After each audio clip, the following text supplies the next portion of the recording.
हुकुम सानू पानी चाहिए है। अस मोटर लवावनी साढ़े पास अस गरीब हैं, साढ़े पास पानी की कमी है पे।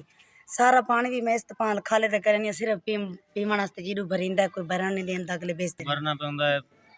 मसलन कि किसी दे पास अगू कहंदे ने कि आप दा इंतजाम करो, इस वास्ते लिहाजा मेहरबानी इंतजाम किया जाए। बच्चे लाते हैं पानी की तंगी, पानी संदे आठ गुआड़ पानी कोई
CVS पंप का इंतजाम करवा दिता है, शुक्रिया अदा किया है आमीन वस्सलातु वस्सलामु अला सय्यिदिल अंबिया वल मुरसलीन या रब्बुल आलमीन या इलाहुल आलमीन या अहसनुल खालिक़ीन।